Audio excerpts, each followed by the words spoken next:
অস্ট্রেলিয়ার বিপক্ষে ইন্ডিয়ার ফোর্থ টেস্ট ম্যাচে স্কোর দেখা যাচ্ছে ৩১১ রান ৬ উইকেটে প্রথম দিন শেষে। অস্ট্রেলিয়ার ব্যাটসম্যান আজকে অভিষেক হয়েছে ওপেনিং হিসেবে, সে ৬০ রান করেছে স্যাম কন্টাস, এবং ওসমান খাজা ৫৭ রান করেছেন, লাবুশেন ৭২ রান করেছেন, স্টিভেন স্মিথ এখনও আউট হয়নি, নট আউট আছেন ৬৮ রান করে, ট্রিভিয়াস হেড ০ রান করেছেন, মিশেল মার্চ ৪ রান করেছেন, অ্যালেক্স কিরি ৩১ রান করেছেন, প্যাট কামিন্স এখনও ক্রিজে আছে, সে ৮ রান করে। এবং বোলিং হিসেবে জাসপ্রীত বুমরা ৩ উইকেট পেয়েছেন, মোহাম্মদ সিরাজ কোনো উইকেট পায়নি, আকাশদীপ ১ উইকেট পেয়েছেন, রবীন্দ্র জাদেজা ১ উইকেট পেয়েছেন, নিতেশ রেড্ডি ৫ ওভার করেছিল কিন্তু ০ রান করেছে, ওয়াশিংটন সুন্দর ১ রান করে একটা উইকেট নিয়েছেন। অবশেষে দেখা যাচ্ছে প্রথম দিন শেষে অস্ট্রেলিয়া ভালো একটা পজিশনে আছে, তারা ৩১১ রান করেছেন ৬ উইকেটে, এবং স্টিভেন স্মিথ সেখানে ৬৮ রান করে এখনও অপরাজিত রয়েছে।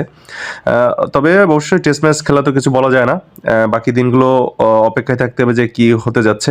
তবে আশা করি একটা সুন্দর ফোর্থ টেস্ট ম্যাচ হতে যাচ্ছে, সবাই দেখবেন।